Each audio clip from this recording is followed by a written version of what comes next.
Right. Yes. He will introduce himself, give you some of his background. He and I will have a conversation today, and as always, we spend no more than 1 hour. So, Mr. Lugisse, Yes. thank you. And say, it's on you. Please go ahead and let us know about you, what you've been doing, how even share with our audience how we made this connection. Thank you, sir. Go ahead. Well, Dr. Rodriguez, I must say first that I'm pleased and happy to be on this platform that we could inform and more or less let the people on the outside, in particular the diaspora, know what's going on and what we intend to do. I also have to thank Leon Stubbs in Texas, who's a Bahamian, for doing the introduction between yourself and myself, that today we are able to present to the masses. The topic today will be the diaspora. And people who know me, I live in St. Martin. I was born on the island of Dominica. I left that island in 1967, so I'm about 53 years away. I lived in Curacao, Tallahassee, St. Martin, and I'm back home now. And I think based on my 53 years experience, being part of different types of business and being affiliated with different organizations, it gives me a voice that now I can at least come and present certain factors, because one of the things you do when you talk to people at this level, you have to be able to be straightforward and say it as it is, and be able that you avoid contradiction in more or less what you have to say. I think the fact remains that the Caribbean in itself has over 40 plus, is 44.4 million people. And you would have to ask yourself if that is factual as the people living in the Caribbean or the total people that came from the Caribbean included. When we talk about the diaspora of Africa, I have had several discussions in Tallahassee, as I was the vice president of Tallahassee African Sister City Coalition Inc. in Tallahassee. And when the name diaspora comes up, I always tell them I might not be a diaspora of Africa, but I'm a descendant of a diaspora of Africa, and which makes us one in its totality. Then you have another situation where you would have Jamaica, Trinidad. They also have diaspora platforms in London. Well, let's just say England, make it broad, the United States, Canada, and all over the globe, because Caribbean people have one problem: they don't stay home. And you would find sometimes that there are more people out than there are people in. And when we look at trying to create a platform where we would like to bring the diaspora of Africa and the descendants of diaspora back to Africa, in the past, people told you that the Black Americans don't value the Black Caribbean people, and the Black Africans don't look at us as the people of Africa like themselves. But I've been listening to one or two of the videos, and based on the former ambassador to the EU, with her presentation requesting that we all are accepted and we all should come home, that is Dr. Arika. I have listened to several videos of hers, and all I can say is she's family, because her interest is trying to create a difference. And like Mr. Stubbs always say, to create the three C's: community, culture, and commerce. How do we bring our people together and create socio-economic development at a level that we can self-sustain ourselves? So I hope the conversation this afternoon with the people that's listening will understand that this is not a platform that belongs to us. This is when I say us, I mean me and you, that it belongs to everyone that's listening, and their input will definitely be necessary for us to move forward, because at the end of the day, we're looking at both public and private sectors within the Caribbean framework to eventually communicate and make us understand what their vision and mission is based on what they will get from us today. So, Arthur, if I can say Arthur, since I didn't hear you pronounce your name twice for me to remember it.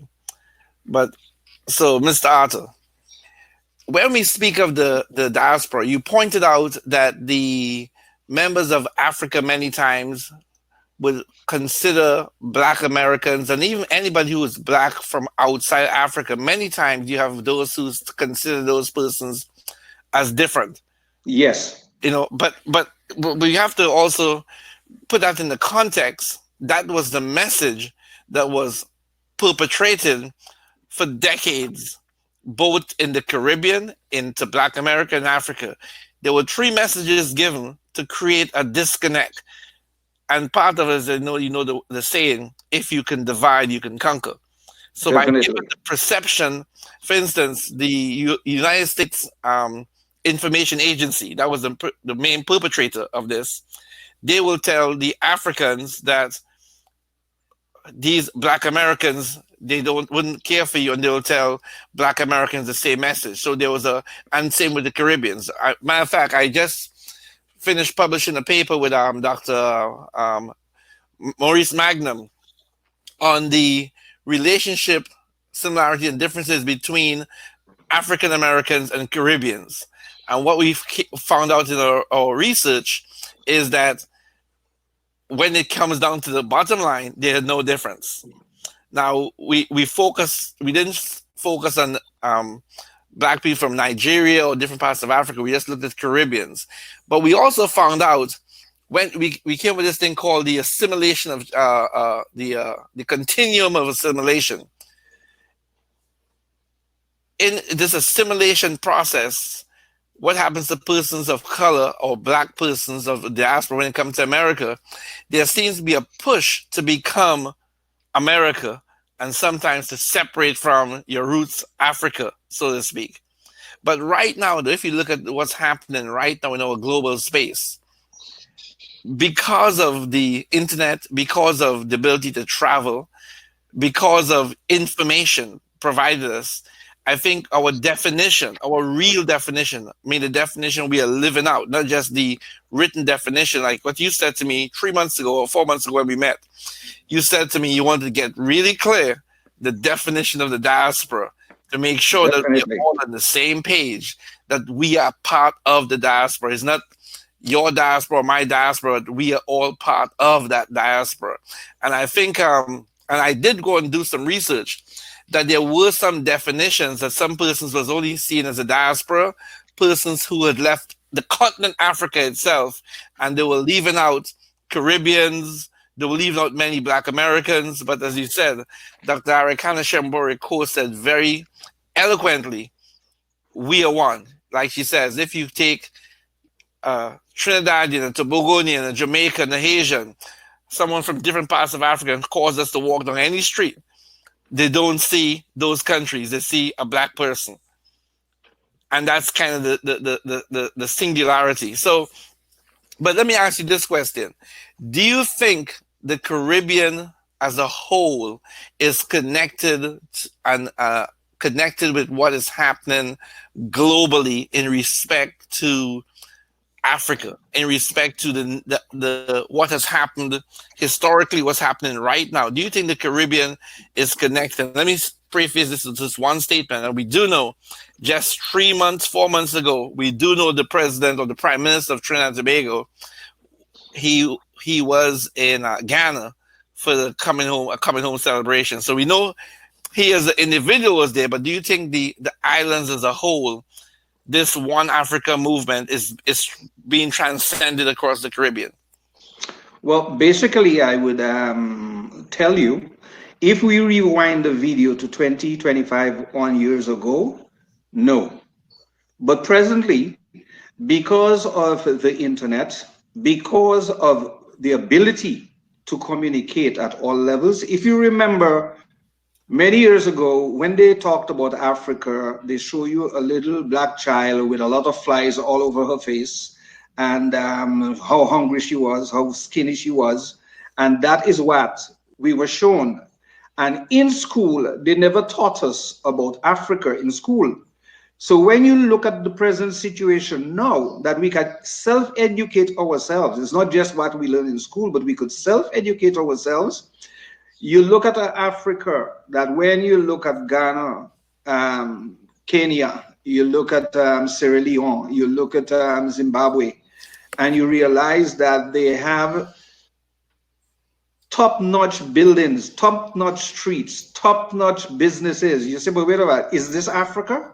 I don't think this is the same Africa they taught me about, the Africa they told me that was there. So for me, I will tell you, yes.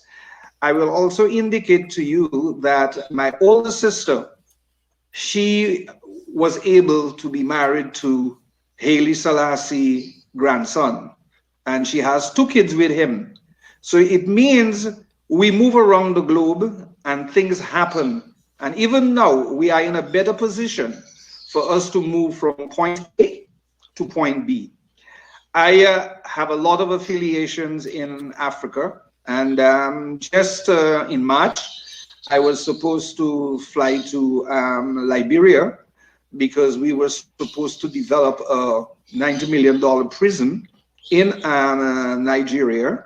And we were talking to the government there because we were going to do a PPA where they would eventually own the building. We would put the financing, put everything in place to make that happen.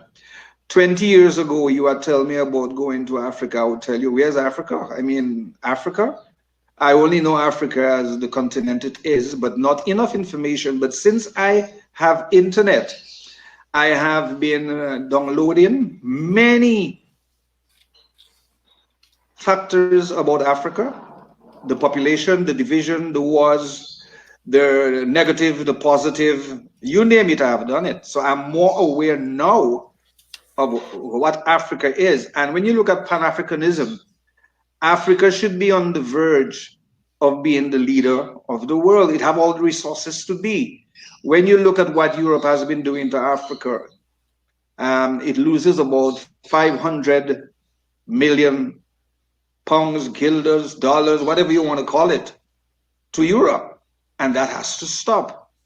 They have to make their own resources what is needed. And the thing is, we have the expertise not only in African diaspora, but with the island diaspora that has gone for the past 50 years to America,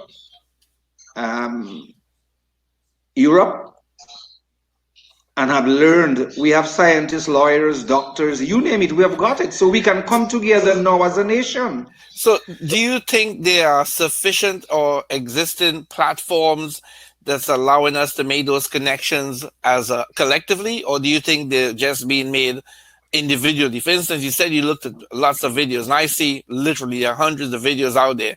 But is there and again, I'm actually swagging away to the African Diaspora Development Institute, because I think there is not a singular platform where there's a collective voice or collective message like that's coming out, so to speak. Well, I'm glad that that is the case now, and that we are talking in the sense that we have an opportunity now that we can have a representative in each Caribbean island for what we are putting together now based on your institute, and then collectively come together as the diaspora of Africa and put on the table how we're going to create socioeconomic development between our regions. It is the only, I remember when I was a little boy, they were trying to do the West Indies, and that failed because of governments. I wrote an article on it many years ago saying that the chambers of commerce maybe should come together and create a platform, because politicians change every now and then. You have broken government. And that's why I say for us to do what we are doing, we have to do a public-private partnership within everybody. And that's why I told you my intention was to call the Premier of Barbados, who is also the chair for CARICOM, to to have a discussion on how we going to create a platform, and also see if we could get her on this program, that she will be able to give her views and her directive on what needs to be done. Because presently, because of hurricane, we have been having hurricanes for many years, and now with the pandemic, we realize that we're in a situation when it comes to our finances that we are not self-sufficient. There are several platforms that can be put into place where we, as the African diaspora, we, as the different islands of the Caribbean, that can come together under one voice, 45 million people, and decide our future, and can debate with the rest of the world what we don't really need no handouts, I can tell you that. We have expertise in all areas. Well, so I've been doing a research on the Caribbean, on 16 countries specifically, and my research goes back to 1966 to the present, and it looks at import-export arrangements between all the countries, like what they were producing in agriculture, in farming, and the variety of products. Now, I'm not finished that work, but it looks to me the level of self-sufficiency when it comes to food in particular, most of the Caribbean nations have become dependent on imports. If you, and you might remember, in the 1960s, when the United Nations was trying to make a push to many of the Caribbean countries, specifically Trinidad and Tobago and Jamaica, they were promoting the notion that they need to stop producing sugar, primarily sugar for themselves, and import it as a mechanism to pay certain debt. And if you may remember the buy local programs, and those things built, in my opinion, a certain degree of national pride that we can do it and we can do this. Now that's 40 plus, close to 60 years ago. But now you go to some of these same countries, Jamaica. I can speak for Jamaica and Trinidad and Tobago. You go into any merchandise store and look at where every product is coming from. Most every product is coming from parts of Europe, China, US. You don't see products coming from Jamaica, Antigua, Barbados, Trinidad and Tobago. That seems to be off the shelf. I mean, do you have an idea of how does Caribbean bring that back in, to realize that collectively they have a lot more power than they realize, than being independently and depending on outsourcing, so to speak, to Europe, to China, to other countries, and not first sourcing products in the Caribbean? Well, first I will go to the grassroots platform. 40, 50 years ago, St. Martin was always known to be a distribution center because of its duty-free status. But the fact was, it manufactured nothing. But access to bring things in was very easy. I remember when the boat Delgrès used to come from Guadeloupe, Dominica to St. Martin. They had the Dominica banana boats that used to come to St. Martin. They would come with a full-fledged load of agricultural produce. They would come to St. Martin. They would spend 2-3 days, sell off everything that they brought, and then they would go to the different businesses, buy freight, stove, bed, beers, you name it. Anything that they needed, they could get from St. Martin. And because they were moving it themselves, it was priced right for them to get it back to the island and do business. I am the roving ambassador to the Caribbean American Chamber of Commerce in New York. Our CEO and founder, Roy Hastic, he passed away last month. But I remember in 2000, I went with him and a group with Bernard Hunt to Grenada. And surprisingly, as I was, when I walked through the whole pavilion of Made in Grenada, I couldn't believe what I saw. And they were professionally made and packaged. So it's not that we don't have the capability and capacity to do certain things, But I think it's our own negligence in trying to get it right away and make the dollar on it quick. So that has changed. I remember when I used to go to St. Kitts, they used to do assembling. That don't happen no more. They used to do sugar. That don't happen no more. So when you tell someone that it is better to grow vegetables in their backyard to get hens and get their own local eggs, but that individual, it depends on what he is doing for survival, what type of profession he has. He will or will not do it, but there's always a segment of our society that will. So I think if we go back to mass producing the necessary products, it's not everything we can grow, but everything we can package. So I think the idea you are coming up with, and you are asking the question based on 50, 60 years ago, I think we have to go back to the drawing board. And there are several areas that we can create when it comes to socioeconomic development, where it's not only in manufacturing, because at the end of the day, if you look at America, what it does, it has different segments. It orders a lot of stuff out of Europe and China also, but it manufactures what it needs to manufacture. And when you have to look at foreign goods and services, there is a need for some of it. But we, because we are putting the diaspora of Africa in place now, and Africa is a mother country, and we are a daughter and sister country. Whatever we do to self-stimulate the business platform between us, it means our identity is being plastered with it. I don't know if you understand exactly what I'm saying, but I think now is the time for us to go back to the drawing board and put point A, point B, point C, and let's see what's in the best interest for the Caribbean.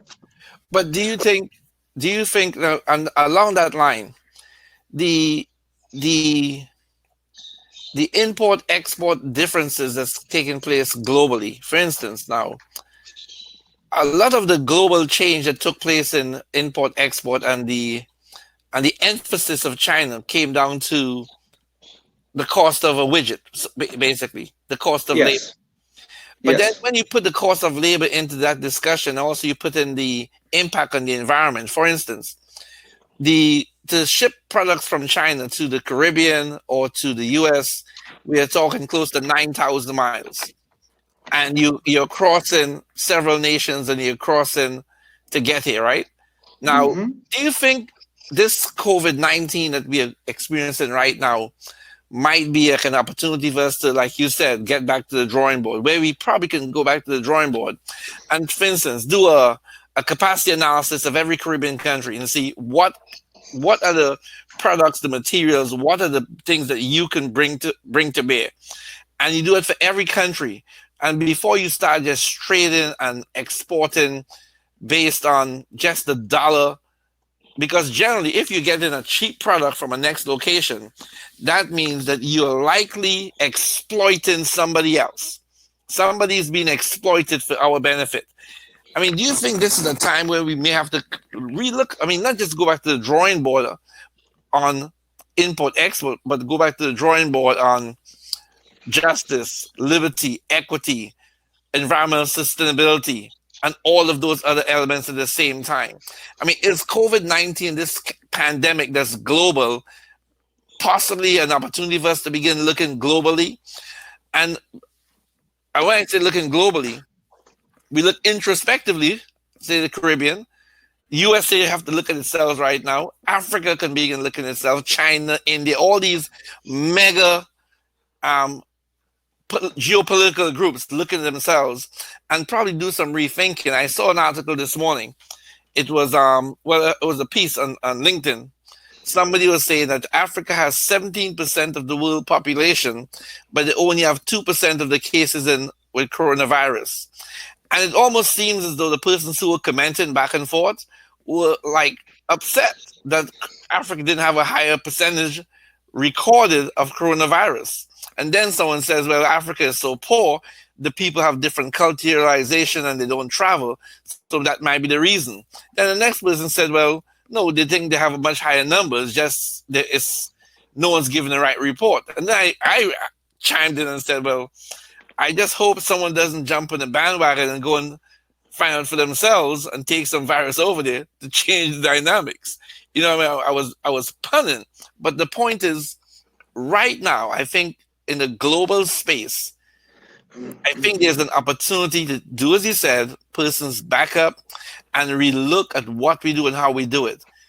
I mean, there's a challenge in front of us right now to overcome this pandemic in reality and not pretend it's going to go away, because it's not going to just go away because we wish it to go away.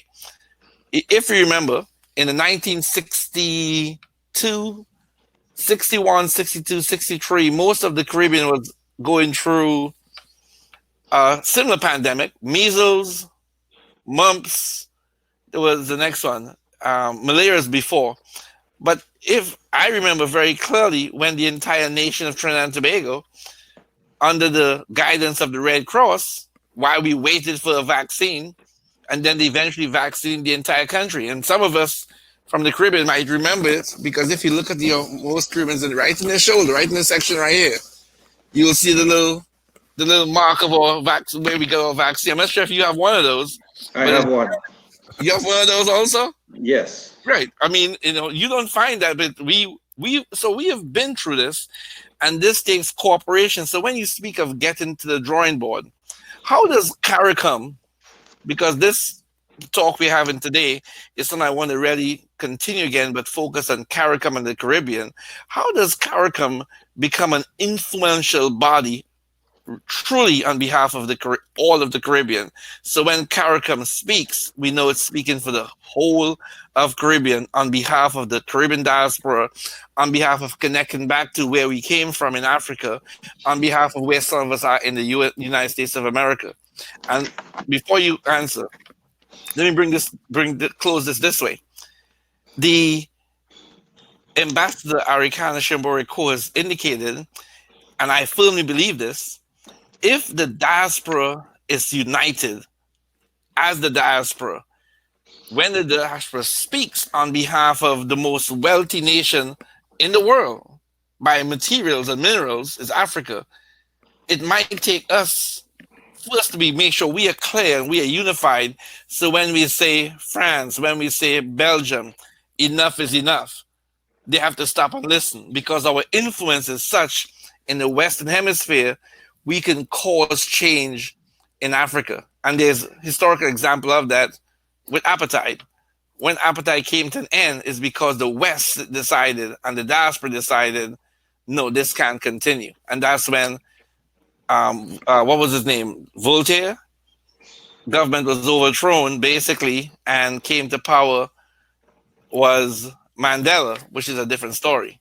So, again, I probably said a whole lot, but focus on the one point of unity. Well, the thing is, I listen to you, and I will jump in and make one or two comments. One of our problems in the Caribbean is politics. Politics has played a reclining role, because each island is individual and each island is run, whether they have a government for 4 years, 2 years, 1 year, and government keep changing, and they never get to accomplish what they have on the table. That has been a negative so far. Secondly, I will look at the situation where you indicated that CARICOM is the one that should more or less move us together. But the thing is, we all are riding a bicycle right now, and CARICOM gonna be the bus. But we all have to decide to put down our bicycle and get on the bus, so all of us can move towards whatever goal and vision that we set forth to accomplish what's in the best interest of everyone. And that is the key factor. Then you look at the position we are in because of COVID-19, which none of us is definitely aware what the future holds. But you look at supply and demand. If we look at supply and demand and we make an assessment of all the different islands, because remember, every island in the Caribbean is not part of CARICOM. So Right. we need to come together that we can set a platform where we have an understanding, whether because we form a think tank, or whatever we form as a group within CARICOM to be able to take care of all the other islands or have a subsidiary within the framework of what is being done, then we could move forward. I remembered 6 years ago, there's a gentleman in Anguilla, Colin Connor. He came to me with a project. He told me, he said, Arturo, one of our problems is Liat. I said, he said, people are willing to travel. It's expensive. But when for them to move what they buy from island to island, it's very expensive. It's overpriced. Let us get a ferry that go from island to island, get to, and we will be able to take people to each other islands. And then they will be able to put in place what each island has that is supporting the other island. So if one island have rice, one have sugar, one have provisions, we all could even do barter trade. It doesn't even have to use money. But the fact would remain that at the end of the day, if we create a sustainable movement within the Caribbean, we won't have to look at the import from areas like America or wherever, how far it is. It doesn't really matter, because within a few days we could run around our circle in the Caribbean and get that done. So I think with the situation we have with supply and demand, where we have no planes going to be flying right away to bring in what we need. We have no product, because I heard all the meat and milk they were throwing away in the United States because they were no use. There's a lot of places shutting down in the United States. We cannot sit and wait for that. We have to pull our leaders together and come up with a solution, because at the end of the day, say what you may, we got to eat to survive. And we have to look, many people in St. Martin right now are talking about agriculture. They are talking about trying to be self-sufficient. Anguilla, they are talking about fishing. So I think it's a time that we should have representatives from each area come together and create a platform where Well, we could work. well, here's this thought process then. That bring us back right to the African Diaspora Development Institute and the notion of Dr. Arakash Mboreko. Would an institute such as ADDI be able to operate outside of the constraints of CARICOM, which is only has its allegiance to its members and those directly affiliates, but where you have potentially private or civil society, members of civil society all across every island, everywhere, could have the opportunity to be a participant in ADDI, where we're not no longer constrained by the government or by authorities, but is an individual civil society driven organization. I mean, you use the word think tank. That's very, I mean, it seems that there might be a space to promote what needs to happen from persons with influence, such as yourself, persons of influence, as the persons you mentioned in different parts of the world right now. I mean, and I'm thinking what ADDI through the ambassador seems to be able to bring to bear is a potential change in the way we do things, whereby the civil society, because of its collective mass and its influence, can possibly foster some of the change that we want. As for instance, may be able to get the Africa we want, because the Africa we want is also the Caribbean we want, is also the St. Martin we want, is the Jamaica we want, is the Barbados we want, is the Grenada we want. Because in essence, what we all are looking for to some degree is a measure of life, liberty, justice, a measure of equity. We're all looking for the same basic thing. The reason I think for these conversations now and the emphasis and the power of the words of Dr. Arakash Mboreko is the reality is what's on the ground. When you Well, basically, I think that we have arrived at a platform where we can make a difference, and I'll tell you why. We, as who we are, cannot change the mission and vision of CARICOM, but we can exactly. complement. But we can complement it. Keyword. So I think the ADDI, the African Diaspora Development Institute, can complement what CARICOM is doing and expand on it if we could get a talk with the chairman and the board of CARICOM, give them our vision, and they support us the same way we will support them. Because at the end of the day, St. Martin, where I am, is not part of CARICOM. Right. We are looking now to create the affiliation because we are part of the Caribbean.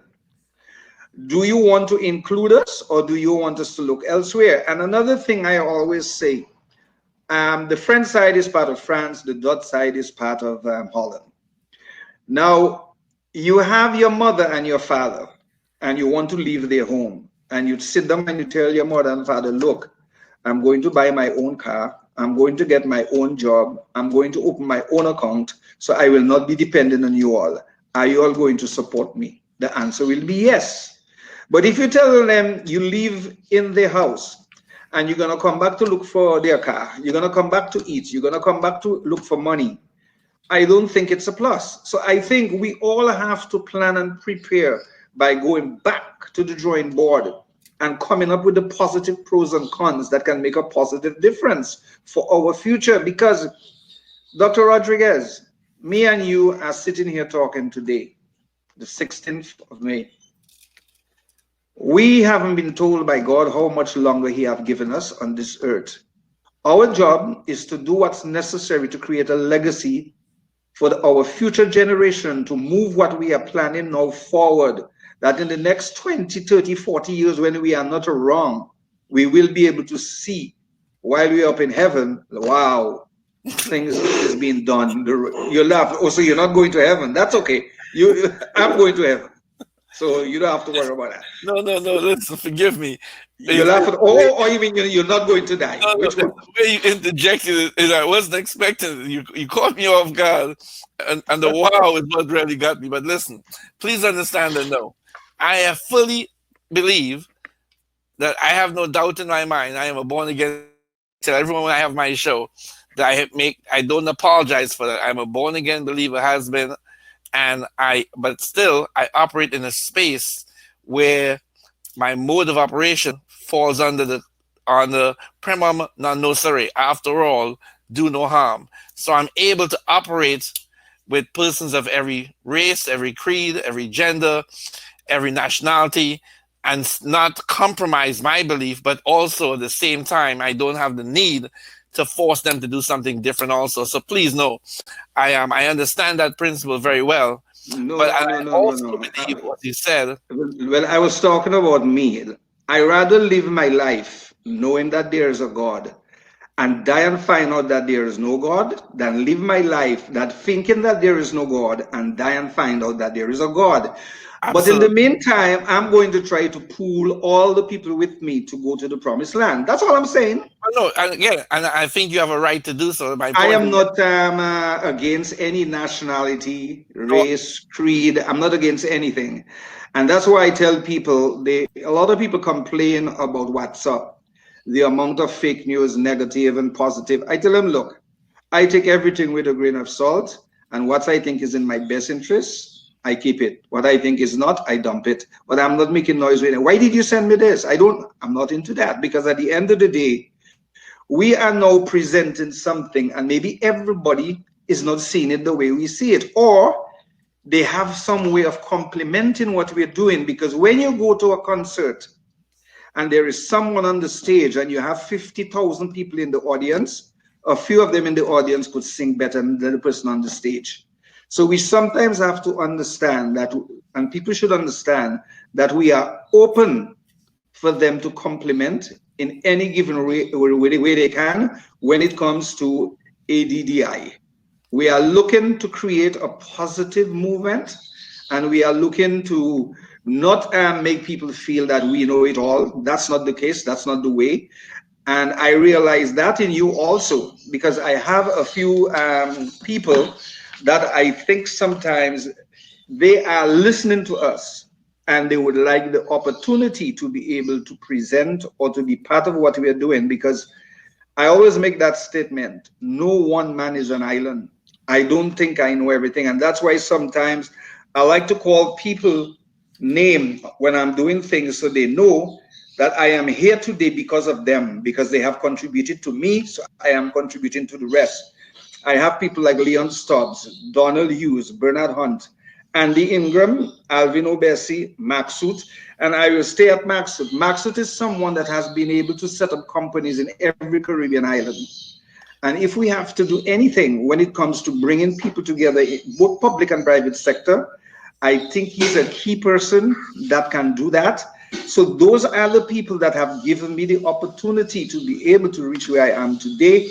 And Dr. Rodriguez, I think we are on the right track.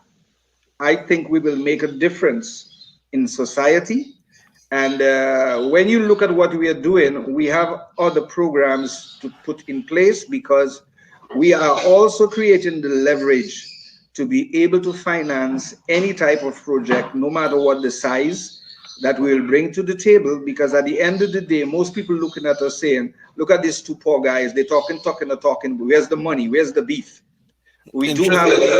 You know, the money and you we know, do have the beef. well, you know something, sir?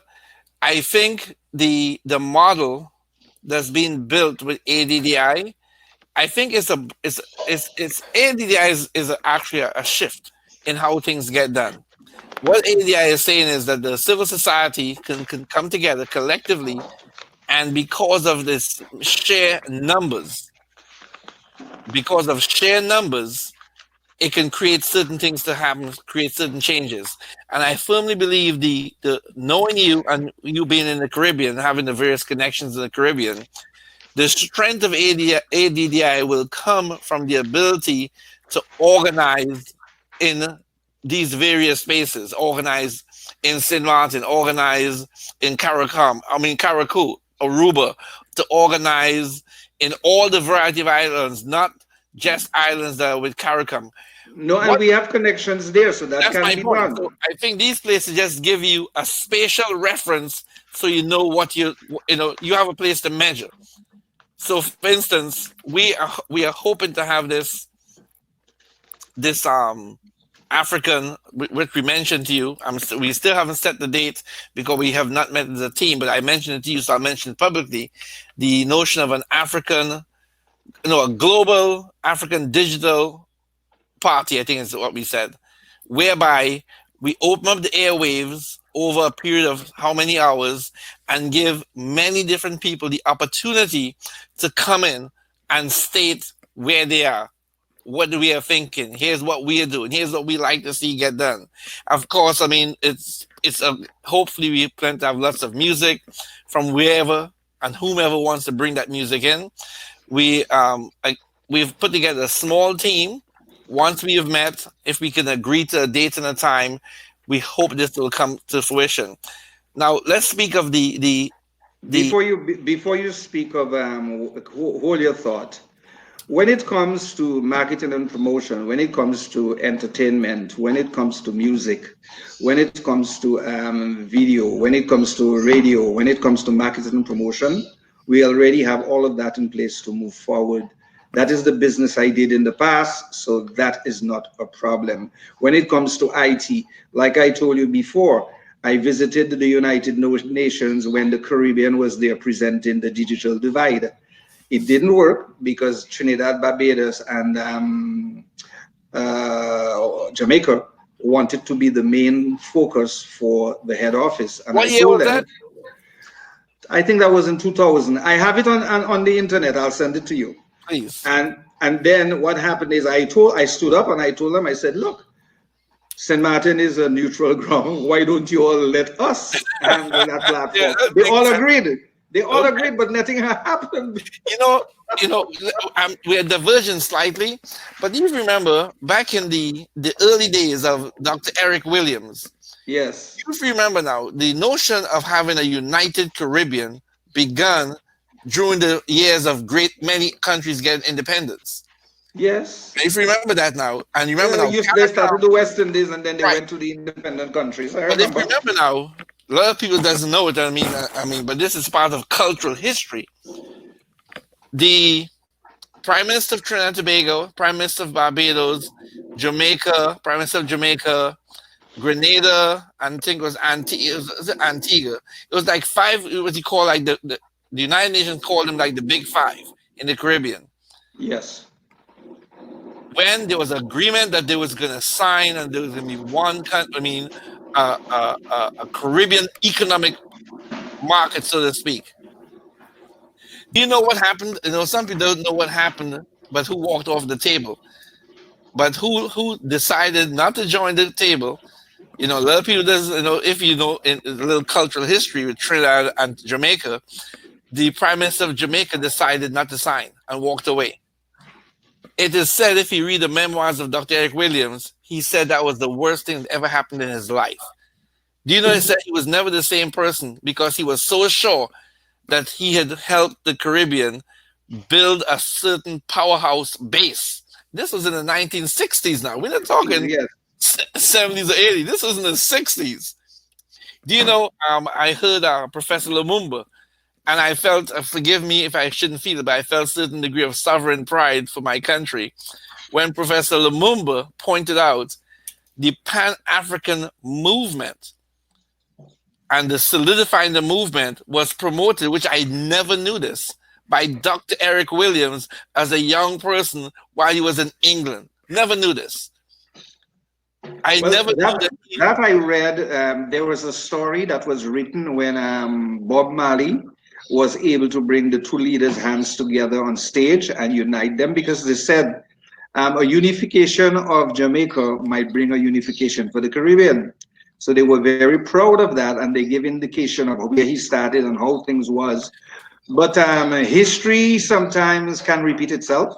I look at a positive platform. We have a situation now with Haiti, Jamaica, Venezuela, Cuba, which is right here in our backyard, that we are trying to find out what is really going on. And I think we have to keep our fingers on top of that and try and see if we could bring our islands together as one. And it's in the interest of not just one country, but for everybody. It's for the, how many, you said it was what, 45? You said it was at 45 million, the population of the Caribbean? Yes. That's significant. I mean, that's a power base of the Caribbean. And then, and you only speak of the Caribbean. Now, if we just step across south just a few miles, you have all of South America. Latin America would come with us any day, and we have so many diaspora from the Caribbean and living in those areas. You have an area in Panama where they have a city that is Jamaicans, well, and speaking Jamaican too. Sir Arthur, if you go, I was in Panama, my wife and I, a few years ago. It did my heart well to recognize Jamaica, Barbados, many of the small islands who built Panama. I didn't realize until I was there. It is true. Built the Panama Canal was built by diasporans who came from the Caribbean. Definitely. And many of them stayed, and they have communities to this day. It was amazing to watch that. Do you know something I want you to make an assessment for me with? And I'll also ask Leon Stubbs in Texas, because he's from the Bahamas and he's in Texas. What really happens when we leave our loving country? It's not the lack of love, but when we leave our loving country and we go, I know there are St. Martiners and Anguillians and in the Dominican Republic, or grandfather and great grandmother, and for nothing they will come back home. They stop there and they ain't coming back at all. I'm saying that there are many of our diasporas that are lawyers, doctors. They are millionaires. It is time for them to come together and realize we all have to move on. Let's do what we need to do now. We have a platform. I will pretend to be the lady who was running for president. What was her name again? Who has a plan for that? I have a plan for that. What you just said. Okay. That's last year. I began the notion. It's called Stories of Migration. Okay. And the sub-caption is some left and some stayed.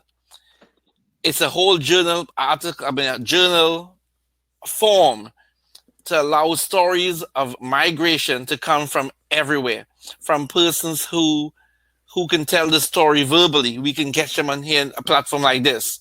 You don't have to be a scholar or an academician to get in it. You may have a poetry or song, a beat. You may have photography. But we begun this conversation. Actually, this conversation we're having right now on African diaspora and African unity, one unity, actually begun with the notion of write this journal, stories of migration. I think I have the background of it written already.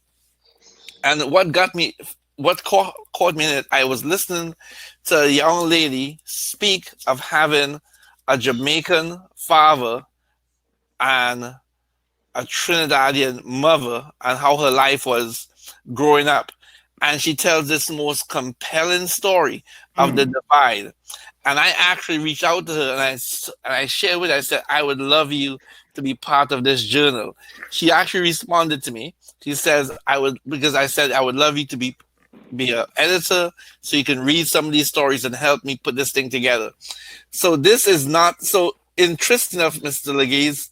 You are saying certain things that just sparks things that I've really been working and thinking. So I'm really, really grateful for you this day on it. So if I can, I'd like to share with you, and let me just share I think I have it here now. Okay. So this is a plug for the Global Impact Factor Alliance. Let me know when you can see my screen. You should be able to see it now. Faith in Truth? Yes, right. This is the Global Impact Factor Alliance. Again, it's a nonprofit, was put into place in 2018. It's now going through its process for its 501c3. I hope to use this as the platform to allow me to help promote ADDI, because the way my reading of ADDI, organizations, individuals, corporations, governments, all pieces of civil society of the institutional sectors has an opportunity and a space in ADDI. So, like I tell persons, I promote ADDI through my nonprofit TGIFA. Now we are building certain elements to support and to promote. The whole emphasis of stories of migration will be driven through here, and to reach persons from everywhere. Like you spoke of your aunts and uncles. There are stories coming from many places. Hold on, I think I see there's At the bottom? I saw a question here. I just saw, but let me share a question. Maybe you can answer the question.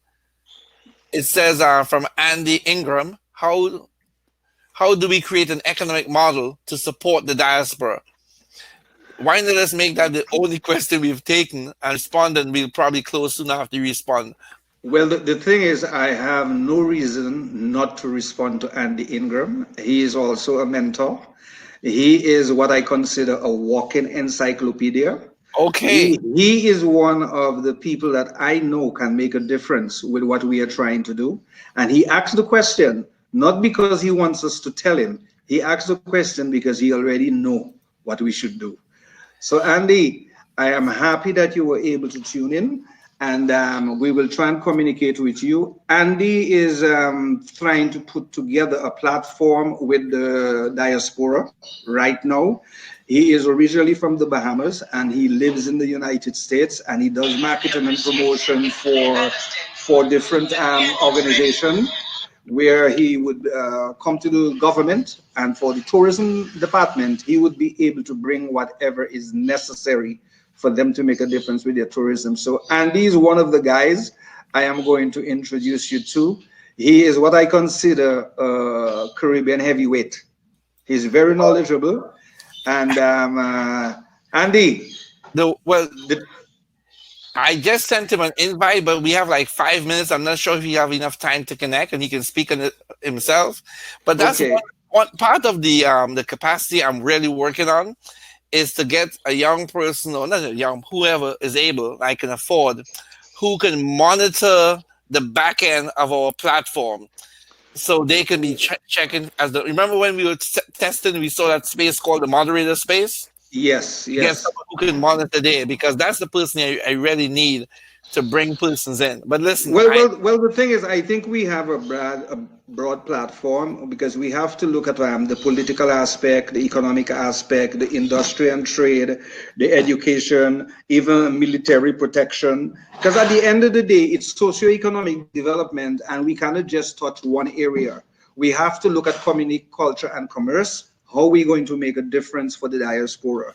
And I think with the people that I have listed, and as you are aware, Andy name is one of the names I mentioned before, but we have a group of people that we can bring to the table. We will just have to set up a newsletter that we can create an area where we could put the people that we need to do what is well, here's necessary. what we, and as we look to wrap up on that. I mean, once again, you've given me the is like in soccer, you've passed the ball in the most perfect position once again. Score the What goal. what we need to do, I like to do, is to create a space calling it the Caribbean Diaspora Space, where that will be the space we will continue to meet on this type of subject matter, build the level of persons who can participate, who can connect with us, who can expand the voice. We will like to bring in Dr. Arikana Shambori had already said to me she wants to come on. She asked me why I have Yes. not invited her already. I told her I Well, really she was the ambassador. I told her I want to build a platform in such a way that when she comes on, I mean, I want many persons on the other side of this. Let me just give you some technical capacity of what we have. We are able to have 5,000 guests, listening guests. We can have 6 presenters. Any of the 5,000 guests, we can bring them in as a, if they like to speak or if they have a question, they want people to see them and hear their voice, we can bring them in. We are also able to have unlimited persons viewing when we broadcast on YouTube Live. So it's a very good platform. It's a platform that I'm using. It's comes from the TGIFA, who supports the cost of the platform. Okay. We are building another platform right now, piece at a time. I'm fully anticipating. I hope you, and I think you have already. I think if I can, I have like 1 minute left. I'll show you the front end. Well, while you're showing it to me, I'm glad and I'm happy of the opportunity to be able to represent you in the Caribbean area for the diaspora. And like I say, no one man is an island, and I have many others that I will bring to the table that we could make this a success. Absolutely. So we will. I'm hoping it'll be up soon. It's still coming up. I would like to show you who's the back end persons who I depend on, and I think it would be up soon. You know what I've observed in the few moments we have? The internet used to be very, very fast. Have you observed it slow down? It happens all the time because let's say you have 16 MB and you check it, you will get 6, 7. It doesn't give you exactly what you pay for. So Well, no, no. it I'm saying need the reason it slowed down. Okay, there you are, sir. On the yes. on the front cover, these are the Yeah. persons who right now as seen as the board of the TGIFA. Grafton Rodriguez, he's the engineer in St. Thomas. Leon Stubbs, the person that you just spoke of, Leon Stubbs. Yeah, that's my right hand. Yes, Dr. Alte Allison. Now, I hope to have, as soon as she can get her technology figured out, she has a message to speak on the Great Migration. She's going to be the key editor for the Stories of Migration. This is Dr. Noel Eswick, key person. He's from Barbados, a professor at Prairie View A&M, and Charles White. Now, Charles White is the president of a PAC here in Texas. He's also the person, really, the name of this organization, the Global Impact Factor Alliance, came about because of a story, a formula Charles Wright wrote in 1989. And the formula was supposed to calculate the impact of leaders, any level of government or civil society, on the health and the well-being of its population. Is he in the medical field? No, he's not. Oh, okay, okay. So No, it's not he's him. a he's a promoter for education and empowerment and Okay. providing facts and information, and which is part of where TGIFA stands. And in closing, I'll just close from the vision statement so you can see we are all in the same space. It will be Well, this is the short. directive we are going in, and I will also send you some information on Andy Ingram. He is the one in Florida that has all the hotels in Florida. He have a conference every July where he bring all the movers and shakers in that industry, and it's NABHOOD, which is the National Black Hood Organization for Black Hotel Owners. So it means we're talking about the diaspora. And Okay. I will make the communication as soon as I get the Okay. opportunity So later. so Arthur, thank you, and I'll just see. I think the vision is up on the screen, and we'll close on this. As you can see, what it says: transforming communities with facts and information that supports social change. With the mission, Definitely. locally, nationally, internationally, the Global Impact Factor Alliance is a vocal advocate for humankind within the global space, offering empirical analysis of today's indicators along all aspects of our lives, demonstrating not only problems, but points of hope and positive social change. Sir, this has been great. I thank you very much. We've gone over a minute, maybe two, but we'll shut down now. The recording is available within 4 hours. It will be you'll get a link with the recording. You can share the persons who register, they will get the recording also. Once you've registered, you'll get the recording. Okay, okay. Okay, so we'll talk again soon. Thank you. Yeah, a pleasure here. Okay, have a nice evening. Bye.